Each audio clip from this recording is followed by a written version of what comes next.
오늘 또 하나님께서 우리와 함께 하십니다. 누구나 낙심하지 않고 늘 행복하게 살았으면 좋겠지만 낙심하고 좌절할 때가 다 있습니다. 오늘 보니까 예수님의 제자들도 낙심하고 좌절하고 실패하고 그렇습니다. 오늘 본문에 나와 있는 두 제자도 낙심해가지고 엠마오로 가는 모습이 보입니다.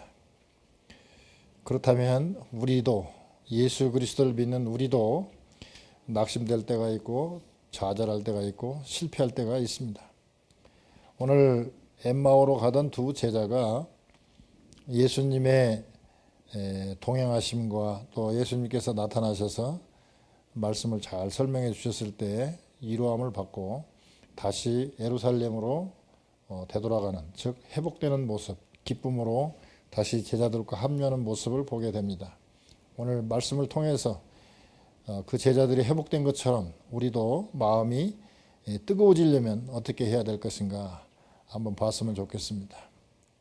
우리가 오늘 본문이 너무 길어서 좀 잘랐지만 앞부분을 보시면 엠마오로 가던 두 제자들이 언제 갔는가 13절을 한번 보시면 그날에 저희 중 둘이 예루살렘에서 25일이 되는 엠마오라 하는 촌으로 가면서 그렇습니다. 그날이라고 그렇습니다.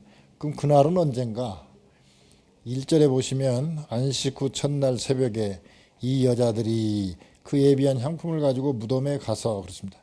안식 후 첫날, 유대인들이 지키는 안식일은 금요일 날 해질 때부터 토요일 날 해질 때까지입니다. 예수님이 십자가에 대략 9시경쯤에 십자가에 달리셔서 오후 3시쯤 한 6시간 정도 고통을 당하시며 물과 피를 쏟으심으로 말미암아 이제 인간적인 육신의 목숨이 이제 다 하고 또 니고데모랑 또 아리마대 요셉이라는 분 그 두 제자가 시체를 요구해서 무덤에 이렇게 장사 지내는 것까지 그 안식일 전에 해야 되기 때문에 안식일 전에 막 마쳤단 말이죠. 그러면 그들은 안식일이 되면 아무것도 하지 않았어요. 안식일에 아무것도 하지 않고 이제 토요일 해질 때까지가 안식일이니까 그리고 난 다음에 주님께서 지금으로 말하면 일요일 주일날 새벽에 부활하셨단 말입니다. 그러니까 어차피 예수님이 십자가에 달리셔서 낙심됐던 그 제자들이 가장 빨리 떠나는 시간이 언제냐면 떠날 수 있는 시간이 바로 일요일날 주일날인데 이분들이 한 10km쯤 25리가 한 10km쯤 되거든요. 북서쪽으로 엠마오가 한 10km쯤 되는데 그 북서쪽으로 10km를 가려면 한 2시간 반 정도 걸리니까 제 생각에는 한 오후 3시쯤 이 엠마오로 이 두 제자가 출발했다고 봅니다. 그러면 자 부활했다는 소식을 들었어요. 그러나 믿기지가 않아요. 이제 예루살렘에서 예수님을 잡아 죽였으니까 이제 제자들을 체포해서 제자들도 이렇게 죽일 것이라는 생각 때문에 이 두 제자도 걱정이 되니까 주일날 오후 3시쯤에 벌써 짐 다 챙겨가지고 주일날 오전에 챙겼겠죠. 챙기고 오후 3시쯤 이제 엠마오로 둘이 출발했다고 볼 수 있습니다. 예루살렘은 영적으로 봤을 때 예수님이 계시는 곳이고 예루살렘을 떠나지 말라고 말씀하셨으니까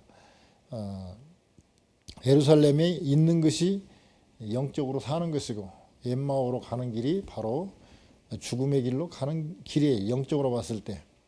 그런데 이분들은 살기 위해서 이 두 제자는 엠마오 쪽으로 지금 가고 있습니다. 가고 있으면서 뭘 했느냐? 14절에 보면 이 모든 된 일을 서로 이야기하더라. 저희가 서로 이야기하며 문의할 때에 그렇습니다. 무슨 얘기를 서로 나눴느냐? 자, 우리가 예수님 따라다녔다 이거죠. 12제자는 아니었지만 그 12제자 다음에 제자쯤 되는 것 같아요. 왜 그러냐면 여기 글로바라고 18절에 나와 있는 거 보면 그 한 사람인 글로바라 하는 자, 이 글로바라고 이름이 명시된 걸로 봐서는 상당히 중요한 인물 중에 하나라고 봐요. 그렇지 않으면 그냥 제자들하고 넘어갔을 텐데 이름이 나와 있어요.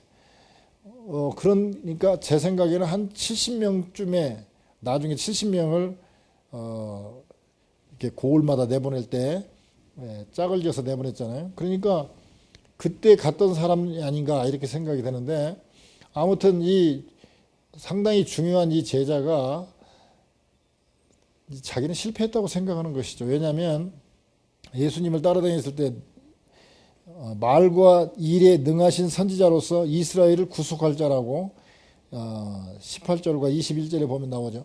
즉 지금 예수님이 말과 일에 능하고 또 이스라엘을 구속할 자라고 생각을 했으니까 자기들도 한 뭐 차관 정도, 장관은 못 오더라도 차관 정도의 자리는 오르지 않을까, 이 정도의 기대를 했는데 어떻게 보면 모든 것을 투자했는데 예수님이 십자가에 달리셔 버리니까 이제 우리가 내가 말하자면 모든 것을 걸었던 예수님이 십자가에 달리셨으니까 이제 실패했다고 생각을 하고 낙심천만해가지고 지금 떠나는 거잖아요.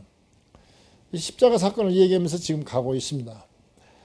그런데 놀라운 사실은 15절에 보니까 예수께서 가까이 이르러 저희와 동행하시나 16절 저희의 눈이 가려워져서 그인 줄 알아보지 못하거늘 그랬습니다. 자, 예수님이 동행하고 계셔요. 부활하신 예수님이 동행하고 계시는데 못 알아봐요. 왜 못 알아봤을까? 눈이 어두워졌다고 그러는데 낙심하고 있고, 또 하나는 부활하리라고 전혀 기대하지 않았고, 또 부활하신 몸이 좀 달라지지 않았겠나, 그러니까 못 알아보는 거죠. 슬픈 빛을 띠고 가는 거예요. 좌절한 사람들이 슬픈 빛을 띠고 가는데 만약에 예수님이 옆에서 동행하신 분이 예수님이었다는 것을 알았다면 그들이 그렇게 슬픈 빛을 띠지 않았을 것이며 좌절하거나 낙심하지도 않았을 거예요. 그런데 예수님이 이제 싹 물어봅니다. 너희가 길 가면서 서로 주고받고 하는 얘기가 무엇이냐. 그러니까 지금 예루살렘에서 가장 큰 사건이라면 지금 예수님 처형 사건이거든요. 아니 예루살렘에 있으면서 요즘에 이런 일을 모른단 말이요. 그 예수라는 분이 지금 십자가에 달린 사건을 모른단 말이요. 그러면서 그분이 말과 일에 능하신 선지자며 우리가 이스라엘을 구속할 자로 우리가 알았는데 이제 십자가에 달려고 3일이 지났는데도 불구하고 그걸 모른단 말이요. 그런데 놀라운 사실은 그 몇몇 여자분들이 무덤에 가가지고 아이고 부활했다고는 하는데 부활하셨다고 하는데 지금 엠마오로 가고 있다. 즉 부활하셨다고 그러는데 믿어지지가 않는다는 거죠. 왜? 한 번도 본 적이 없고 그런 사건을 본 적이 없으니까 믿어지지가 않겠죠. 말씀을 하셨더라도. 즉 지금 모든 것을 투자하고 예수님 옆에 계신데도 불구하고 실패했다고 생각하고 지금 내려가고 있어요. 슬픈 빛을 띠고 내려가고 있어요. 예수님 옆에 계셔요. 부활했다는 소식도 들었어요. 직접 본 적은 없지만 들었어요. 그렇다면 좀 더 기다릴 수도 있을 텐데 이분들은 지금 급히 쫓아와서 우리가 목숨이 위태로울 것이다. 그러니까 빨리 도망가야 된다고 생각하는 것이죠. 즉 도피 중에 있는 것입니다.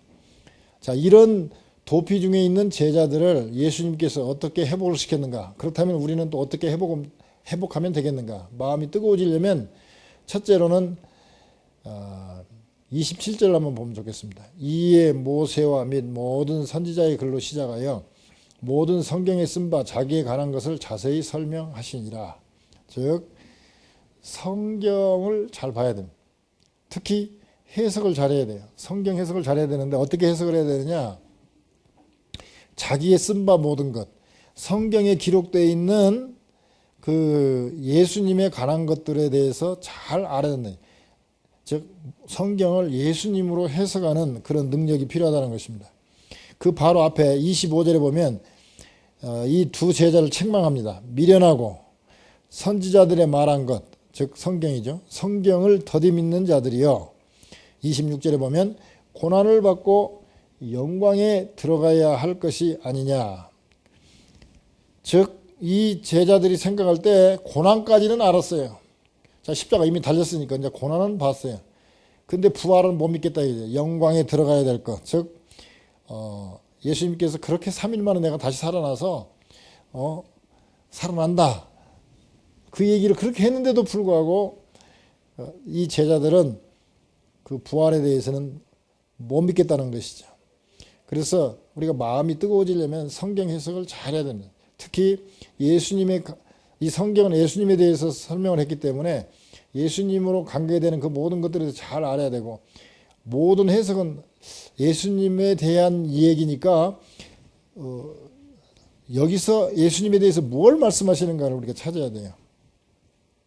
같은 말이 27절에 나옵니다. 이에 모세와 자, 더디 믿는 자들에게, 미련하고 더디 믿는 자들에게 이제 설명을 하는 거죠. 이에 모세와 자, 모세 오경 있죠. 창세기, 출애굽기, 레위기, 민수기, 신명기. 그 다음에 모든 선지자들의 글로 시작하여 예언서에 나와 있는 모든 예수님에 대한 그 예언들, 즉 오늘 읽었던 내용, 모든 성경에 쓴 바 자기에게 관한 것을 자세히 설명하시니라 그랬습니다. 그렇게 설명을 하니까 32절에 뒷부분에 보면 성경을 풀어주실 때 우리 속에서 마음이 뜨겁지 아니하더냐. 그렇게 풀어주니까 낙심하고 갔던, 슬픈 빛을 띠고 갔던 사람이 마음이 뜨거워졌어요. 언제? 성경을 예수님에 관한 사건으로 해석해 주니까 뜨거워졌다는 것이죠. 그래서 우리가 예배를 통해서 설교 말씀이 선포될 때 대개 그 예수님에 관한 그런 내용들을 해석해 주잖아요. 이 설교를 들으면서 마음이 점점 뜨거워지는 거예요. 별로 뜨거워지지 않더라도 조금씩 미지근하더라도 조금씩 이렇게 슬픈 빛이나 낙심된 마음에서 벗어나게 되는 것이죠. 그래서 참 성경이 참 중요해요. 마음이 뜨거워지려면 우선 성경을 많이 읽고 특히 예배에 참석해서 설교를 많이 들어야 돼요. 두 번째, 마음이 뜨거워지려면 어떻게 해야 되는가? 29절에 보니까 저희가 강건하여 가로되 우리와 함께 유하사이다. 때가 저물어가고 날이 이미 기울은 나이다 하니 이에 저희와 함께 유하러 들어가시니라 그렇습니다. 강건했다. 강하게 권유했다는 것이죠. 우리와 함께 유하사이다. 함께 스테이하자. 함께 여기서 먹고 또 우리 호텔에서 자면서 얘기 좀 더 합시다. 이런 얘기잖아요. 우리는 때때로 너무 자유주의에 심취하다 보니까 왜 남이 자유롭게 신앙생활 하는데 꼭 예수를 믿으라고 강요해야 될 필요가 있느냐.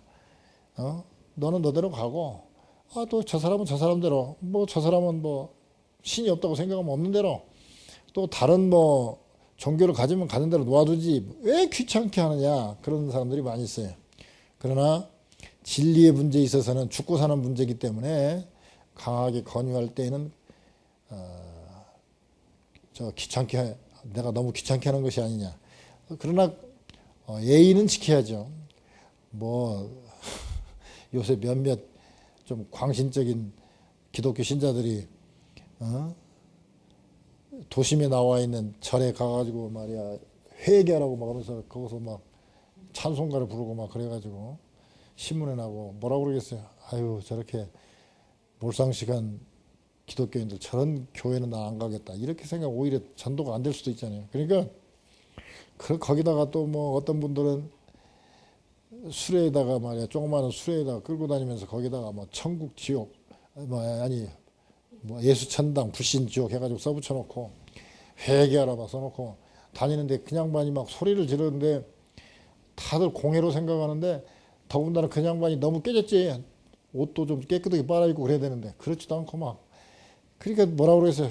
그 사람은 자기는 열심히 전도한다고 하지만 그건 또 예의를 벗어난 정도까지 하면 안 되죠. 남에게 피해를 주는 정도까지는 안 되는데 강건은 해야 돼요. 진리적인 말씀이기 때문에. 근데 예수님이 더 가시려는 듯이 하다가 그냥 못 이기는 척하면서 들어가십니다. 함께 머물다, 함께 유하사이다, 함께 머물다. 우리가 서로 사이가 좋아지면 사랑하게 되고 사랑하다 보면 같이 있고 싶어져. 같이 있고 싶어지니까 계속 데이트하면서 왔다 갔다 하다가 나중에는 에이 왔다 갔다 할 거 뭐 있느냐, 같이 살아버리자 해가지고 같이 살기 위해서 결혼을 하잖아요.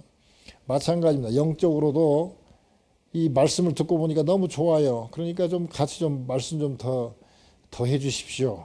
그래서 강건해서 강건하여 가로되 우리와 함께 유아사이다 함께 머무르십시다 라고 얘기했습니다. 영적으로 함께 있는 것이 무엇이냐? 이 함께 있는 것이 바로 예배입니다. 우리가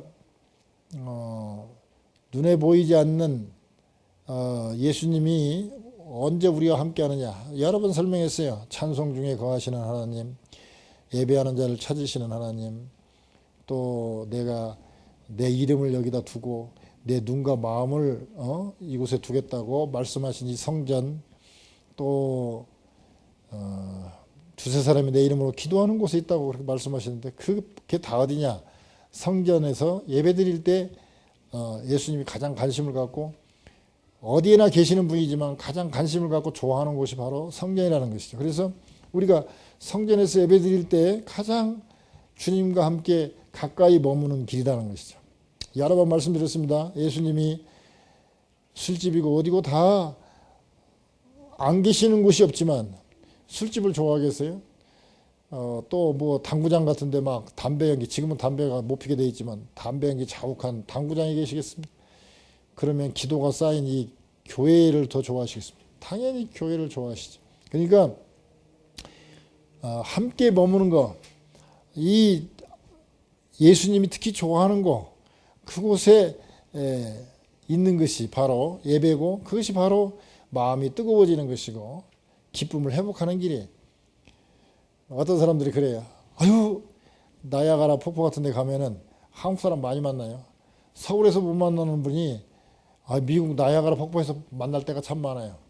아유, 이렇게 만나기가 힘드는데 만나기가 힘들지 않습니다. 왜? 미국에 오면 되게 가는 곳이 어디입니까? 동부에 가면 다 나야가라 폭포 가요. 그러니까 미국에 관광으로 오는 분들은 다 나야가라 가게 돼 있어요. 그러니까 나야가라에서 만날 수밖에 없어요. 자주 만날 수밖에 없어. 그런데 이런 어디 사막 지역 같은 데서는 만나기가 어려워요. 특히 교회 다니는 사람은 뭐 노름장에 가겠어요? 라스베가스는 잘 안 간다고요. 구경으로 가도 이거 땡기려는 안 가잖아요. 그러니까 그런 곳에서는 만날 길이 별로 없어요. 즉 관심이 있는 곳에 가면 관심 있는 사람끼리 만나게 돼 있어요. 예수님이 관심을 갖고 좋아하는 곳, 성전에는 성전에 가면 예수님을 더 깊이 만날 수 있는 곳이. 그래서 마음이 뜨거워지려면 이 예배를 사모해야 돼요. 아이고 또 벌써 주일 됐나? 아이고 귀찮게 이거. 아이 바쁜데 이거 한 번씩 좀 건너뛰면 안 되나? 그 좋아하는 밥도 건너뛰는 사람들이 있는데 보면 참 안타까워요. 예배도 건너뛰는 사람들이 많은 것 같아요. 뭐 때문에 건너뛰려고 하는지 모르겠어요. 제가 이번 9월에 우크라이나하고 폴란드 다녀왔는데요. 우크라이나의 그 키예프에서는 그 하비스 대학에서 예배를 드리는데 이분들 참 찬양 참 뜨겁게 하고 참 열심으로 참 찬양하고 그렇게 참 사모하더라고요. 지금 중국의 가정교회 같은 데는 미니멈 설교가 4시간이에요. 설교만 4시간. 한 분이 미국에서 한 분이 그냥 깜짝 놀란 거예요. 가정교회 가서 설교를 하는데 그 지도자한테 물어본 거예요. 설교는 오늘 몇 시간이나 하면 됩니까? 그러니까 오전 8시부터 저녁 뭐 6시까지인가? 그렇게 해달라는 거예요. 그래서 정말 이렇게 예배를 즐거워하는구나 막 뭐 쉬는 시간은 어떻게 합니까? 쉬는 것은 알아서 왔다 갔다 하니까 그냥 쉬지 말고 해주세요. 그 다음날 아침에 또 되니까 또 오늘 설교는 어떻게 몇 시간이나 하면 됩니까? 오늘 8시부터 6시까지 가능한 대로 많이 해주십시오. 그렇게 사의를 하고 오셨다는 거예요. 그러면서 나중에 깨달았다는 거예요. 왜 이 양반들이 이렇게 설교를 해달라고 그러는가? 왜 창세기부터 계시록까지 해달라고 했더니 성경이 없는 거야. 그러니까 이 설교자가 설교하는 거 외에는 성경이 있어야 이 성경을 보면서 뭐 은혜를 받던데 하는데 성경이 없으니까 들어야만 성경을 알 수 있으니까 하여튼 창세기부터 그냥 계시록까지 계속 해달라는 거예요. 미콜라이브 교회 가가지고 3군데 교회에서 예배를 드린 적이 있었는데요. 뭐 아무래도 통역하니까 시간도 더 길어지기도 했겠지만 한 3시간 정도 걸려서 예배를 드렸어요. 그런데 막 뜨겁게 예배 드리면서 또 가는 사람도 없더라고요. 그렇게 하는데 지금 이제 오래된 유럽이나 미국, 그 다음에 우리 한국도 지금 많이 뭐 예배가 뜨거운 데도 있지만 예배가 많이 식었어요. 박수도 안 치고 뭐 예를 들어서 찬양도 그냥 하고 뭔 찬양을 여러 번 부르냐고 그러죠. 어떤 분이 중국에 가고 자기 설교차례 기다리고 있는데 찬양을 앞에 하는데 막 엄청 하더라는 거예요.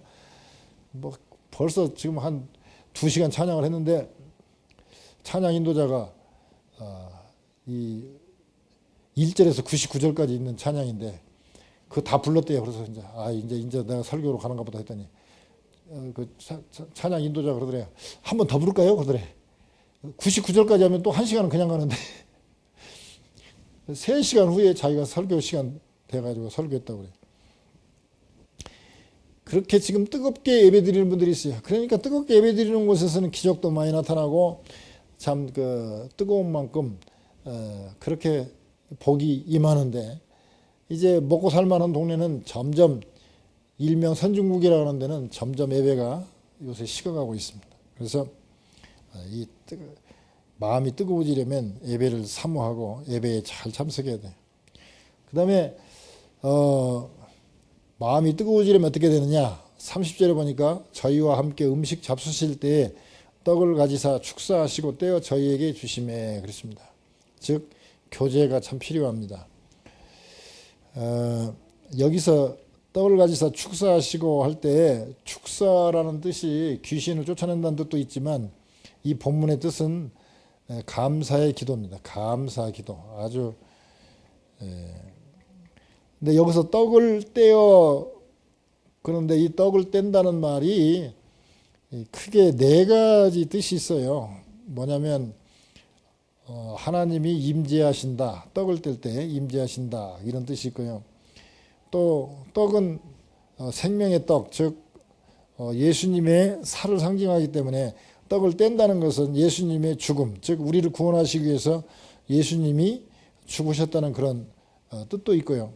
또 이게 성찬이라는 게 그 바로 예수님이 그 생명의 떡을 나눠줬을 때 그 떡을 내가 먹음으로 내가 주님과 한 몸이 되는 그런 어떤 참여, 내가 그 일종의 소속에 들어갔다 하는 그 참여 의식, 하나 되었다는 그런 의식으로 성찬의 뜻이 있습니다. 또 하나는 이 떡을 뗄 때는 주님께서 십자가에 달리심으로 말미암아 내가 구원받았다, 내가 재용서받았다, 그 구원에 대한 감사의 뜻이 이 다 떡을 떼다에 포함되어 있습니다.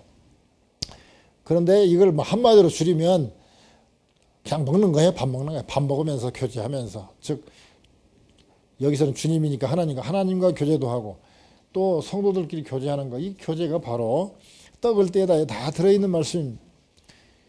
그러니까 이 떡을 뗄 때 저희 눈이 31절에 보면 저희 눈이 밝아졌다 그렇습니다.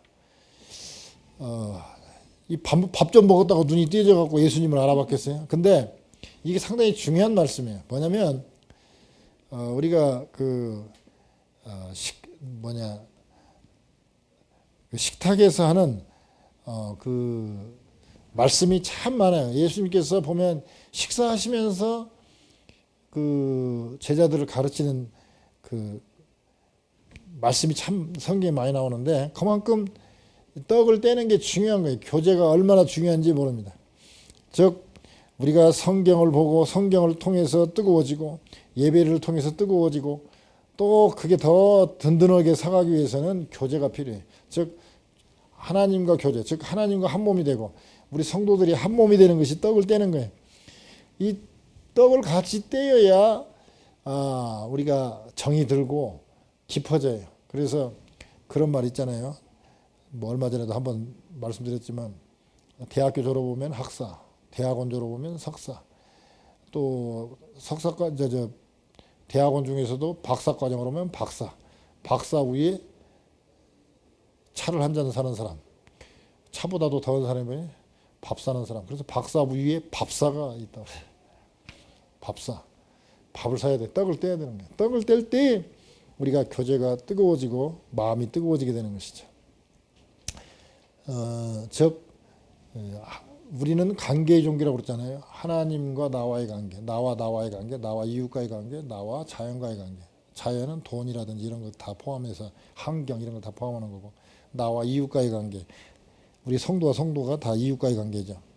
그러니까 이 기독교는요, 관계를 띄고 나 혼자 뭐 도 닦고 이건 없어요. 우리 기독교는 관계의 종교이기 때문에 하나님과의 관계, 이웃과의 관계, 모든 관계가 좋을 때, 즉 교제, 떡을 떼는 이 교제가 좋을 때에 관계 속에서 영성이 회복되고 행복이 나오고 심지어 건강까지도 그래요. 저 한의사들이 뭐라고 그러냐면은 우리 건강은 관계에서 이루어지는데 관계가 나쁘면 안 좋아지네요. 음식과의 관계, 대인과의 관계, 마음이 안 좋아졌을 때 서로 막 싸우고 그러면 소화가 안 되잖아요. 영적인 거, 즉 영적인 관계가 제일 중요하죠. 하나님과의 관계가 중요하지 않으면 건강도 안 좋아요. 그래서 제가 늘 그런 얘기잖아요. 선교지 가서 힘들어하는 건 체질에 따라 다를 수도 있지만 더 힘들다 그러면 영적으로 많이 다운됐기 때문에 힘든 거예요. 그래서 저녁에 막 얘기하고 싶어도 절제하고 빨리 자고 아침에 잘 일어나고 선교지 가서 졸지 않고 이게 다 영성이에요. 영성. 교회 와갖고 토요일날 계속 뭐 영화 같은 거 보고 늦게 자가지고 예배 시간에 졸린다. 그러면 그것도 썩 좋은 게 아니에요. 영성은 늘 관계. 그래서 행복, 영적인 건강, 육적인 건강 이런 모든 것이 다 어디서 오느냐? 관계 속에서 오는 거예요. 그래서 교제를 잘해야 돼요. 자, 이렇게 이제 성경 말씀을 해석해 주니까 뜨거워졌고, 그 다음에 함께 유아사이다 해가지고 예배를 주님과의 그 예배가 회복되니까 마음이 뜨거워지고, 그 다음에 떡을 떼며 즉 교제가 회복되니까 마음이 뜨거워졌어요. 그러니까 거기서 자려고 갔던 사람이 이미 날이 어두워졌다고 그러잖아요. 그러니까 이미 날이 어두워질 때는 우리 시간으로 한 6시쯤으로 보는데 이제 식사하다 보고 그러니까 벌써 6시쯤 됐을 거 아니에요. 그런데도 불구하고 잘 생각을 않고 다시 2시간 반 또 예루살렘으로 다시 온다. 그러면 오늘 하루 종일 거의 한 5시간 정도를 걸은다는 얘기인데, 그럼에도 불구하고 지친 몸을 불구하고 슬프게 떠났던 그 사람들이 회복되어서 33절에 보면 곧 그 시로 일어나 그냥 예수님이 떡을 떼면서 예수님이네 하고 보니까 예수님이 사라지셨어요. 영적인 이제 그때는 신령한 몸이기 때문에 시간과 공간에 제한을 받지 않잖아요. 그러니까 딱 떠나셨어요. 그래가지고 예루살렘에 갔더니 그 조금 있다가 다시 예수님이 그 제자들에게 나타나는 모습을 보입니다. 근데 오늘은 본문을 벗어났으니까 하여튼 지금 이 두 제자가 11사도와 및 그와 함께한 자들, 그 여자분도 계시고 또 다른 제자들도 있었을 거 아닙니까? 모여 있는 곳에 갔더니 뭐라고 합니까? 34절에 보니까 주께서 과연 살아나시고 베드로에게 나타나셨다고 하는 거예요. 그 사이에 예수님이 베드로를 만나 주셨다는 거죠. 그러니까 35절에 보니까 이 엠마오로 갔다가 돌아왔던 두 사람도 길에서 된 일과 길에서 예수님이 성경 풀어준 얘기, 떡을 뗀 얘기 쭉 하면서 떡을 떼심으로 알려지신 것을 말하더라. 자, 여기서 우리가 참 중요한 말씀을 잘 생각해야 돼요. 자, 이 엠마오로 가던 두 사람이 예수님이 어떻게 자기들에게 알려지셨는가를 표현하는 글이 35절에 떡을 떼심으로 보여졌다. 이게 떡을 떼심. 이 교제가 그만큼 중요합니다. 그 성경을 풀어줄 때도 마음이 뜨거워졌지만 또 함께 유아사다 해가지고 같이 말하자면 숙소에 들어간 것까지도 같이 들어갔지만 그때까지도 예수님이 이제 몰라봤잖아요. 그냥 말씀을 참 잘하시네. 어떻게 성경 이렇게 잘 해석해 주시네. 이 정도 했지. 예수님이다라고 나타날 때는 언제였냐? 35절. 이분들이 평가하기를 떡을 뗄 때 보여졌다 이거예요. 떡을 뗄 때 눈이 밝아져가지고 예수님이구나 알았다는 거예요. 그러므로 우리가 이 교제를 무시하면 안 됩니다. 어떤 사람들은 이런 사람이 있어요. 아이고 늦잠 자가지고요. 너무 피곤해하고 늦잠 잤어요. 그래서 갈랐더니 벌써 예배 시간 다 가봐야 예배 시간 다 끝날 때쯤이나 들어갈 것 같아서 그냥 못 갔어요 그러는데 아니에요. 늦게라도 나와야 돼요. 늦게라도 나와서 축도 시간에라도 들어가고 축도라도 받으면 좋고, 그것도 아니면 밥이라도 먹고 가야 돼요. 이게 교제가 이렇게 중요한 거예요. 대개 우리 한국교회들은 대부분이 친교 시간이 있잖아요. 이 교제 시간에 와서 식사하면서 대화라도 하고 가야 미안하다고 아이고 남들이 다 준비한 거 와서 예배도 참석하고 먹고 가는 게 너무 창피하다 이렇게 생각하면 안 돼. 와서 먹고 교제를 해야 돼요. 그러니까 늦더라도 오는 게 낫지 지각이 낫지 결석보다는 지각이 나아요. 그래서 나와야 됩니다. 자, 오늘 말씀을 한번 정리해 보겠습니다. 자, 슬픈 빛을 띠고 갔던 실패했다고 생각하고 좌절했다고 생각하고 떠나던 자들이 그 시로 즉시 일어나서 회복되어 가지고 예루살렘으로 돌아오게 된 그 배경, 마음이 뜨거워진 배경이 뭐냐? 첫째, 성경 말씀을 잘 해석해 줄 때, 특히 예수님으로 해석해 줄 때에 마음이 뜨거워졌다는 것이죠. 또 하나는 함께 있는, 즉 예배 드릴 때 마음이 뜨거워졌다는 것이죠. 그리고 예수님을 바로 알아볼 수 있고 더 가까워진 게 뭐냐? 떡을 떼며, 즉 친교할 때에 그렇게 마음이 뜨거워졌다는 것이죠. 그래서 그 모든 낙심에서 해결됐다는 것입니다. 즉 우리도 지금 여기 보면 이 본문에 보면 떠났던 자들에게 예수님이 찾아와셔서 동행도 해주시고 말씀도 풀어 해석해 주시고 함께 유하면서 또 떡을 떼심으로 보여졌는데 이거는 예수님이 하신 거니까 예수님은 알아서 잘 하시니까 우리가 그럼 어떻게 할 것인가?